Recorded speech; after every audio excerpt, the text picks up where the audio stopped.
talk to you about what you drink and how it makes a big difference in your pain and inflammation, especially for those of us that have autoimmune disease. I've had rheumatoid arthritis for about 45 years. The first 25 years weren't so good. I had a lot of pain and inflammation. And I didn't realize that what I was eating and what I was drinking was causing me major problems. And I had a lot of damage in my body. I had damage in my feet and my hands and my body. And it was an awful time in my life. So I want to talk to you. I don't want that for you. I want you to be healthy. I want you to feel good. And I don't want you to have the pain and inflammation in your body. Pain is a horrible thing. One thing that I discovered is that what I was drinking made a big difference in how I felt. Now I drink distilled water. This is a distiller. We distill probably about 2 of these pitchers a day, and we keep them on the cabinet in this BPA-free container. I also fill up glass water bottles and keep in the fridge so we have a big supply of water, so we never have to depend on other bottled water or pop or energy drinks or any of those other things. So we keep a good supply of distilled water and we drink it every day and we feel a lot better. My husband gets kidney stones when he drinks the local water. So he also feels better with distilled water. We make ice cubes with our distilled water in a BPA-free ice cube tray. So remember, what you drink does make a big difference. In New Mexico, we had mountain snow that flowed into a local lake, and then it went into the town system, and they put, chlorine and fluoride and different things in it. And I didn't realize that it was causing me problems, but I know it was causing problems, but not as much as when we moved here. When we moved here, I really started having a lot of pain and inflammation. And our water in this area is mountain snow, but it winds around in rivers and deposits and lakes, and then it ends up in our little town and our water system. And we are blessed. We have a water system that they put chlorine and fluoride and keep the water safe for our area. But it's awful for a person that has autoimmune disease, or if you have pain and inflammation, or if you have kidney stones. So it's really important to use a distiller. This distiller, when it's done distilling and it cools off, we open it up, and in the bottom of this distiller is all kinds of brown and white sediment, and it's just amazing how much stuff is in just the 1 gallon that we put in here.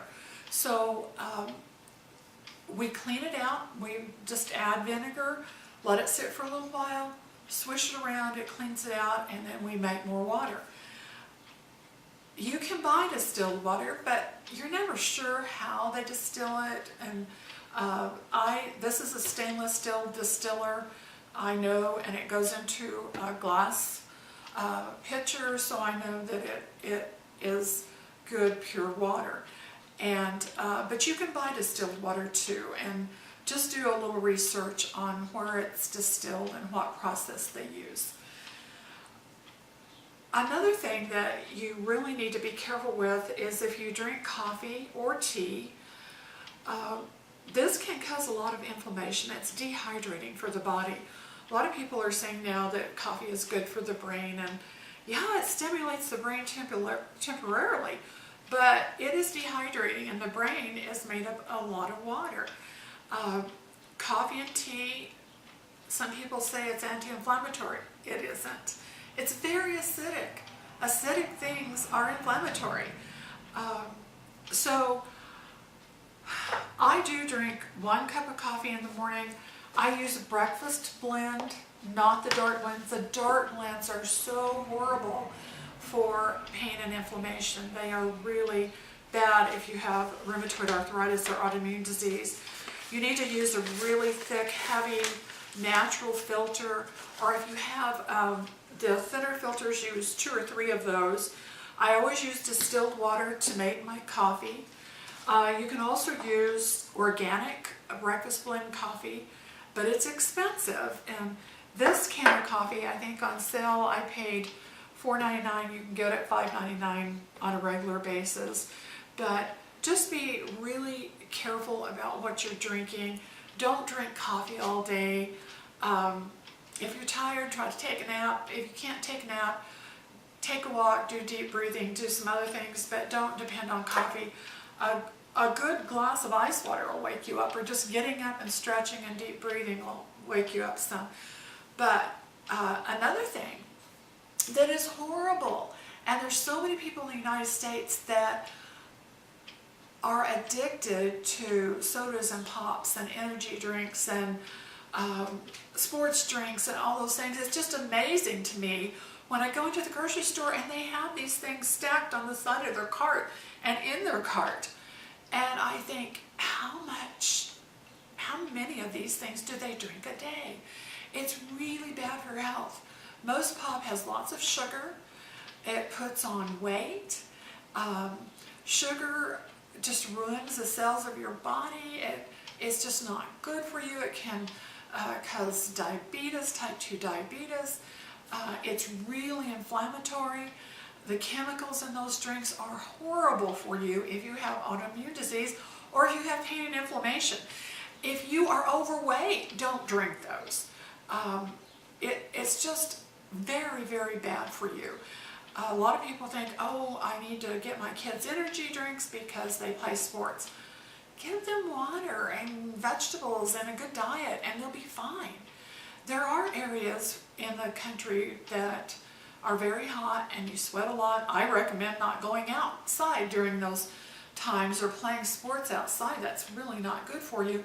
But you can replenish those things that you need if you just eat a good diet and drink water. If you have stomach flu, drink Pedialyte. It's good. It will replenish the nutrients that you need. But overall, the drinks that are the powder drinks that have citric acid and the sugar in them are devastating for people with rheumatoid arthritis or autoimmune disease or pain. It's just not good for you. Most of what is out there, I cannot believe how much money these companies are making, and it's hurting people's health. So just be really careful about even sugar-free drinks are bad. Most of the artificial sweeteners form alcohol and other chemicals in the body. Some people even say they form formaldehyde, which is awful. And I tell you, I cannot eat or drink any of the artificial sweeteners. They really cause pain in my body and inflammation. So that's something that you need to be sensitive to. You need to think about drinking pure water. Distilled water, some people say it's not good for you, but distilled water has more oxygen ions and not as many hydrogen ions as regular water. Hydrogen ions are acidic. Coffee is very acidic. Another thing that people say is really good for people with inflammation is green tea or black tea. No, they're not. They're really not. When I drink black tea or green tea, I hurt and ache and feel bad. I drank tea for years not knowing it was hurting me. And I was having to take lots of medication.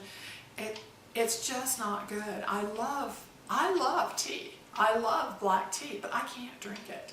I love green tea, but I can drink only a small amount, very watered down. Once in a blue moon, I drink a cup of green tea, but they are very acidic. Coffee and tea is acidic. That's just the way it is, and that causes inflammation. So be really careful about listening to some of those things that are on TV or online. The best thing to do is to try it yourself and see how you feel the next day. Keep a journal. Write down everything you eat or drink and then see how you feel the next day. So those are the major things that I wanted to tell you about what you drink.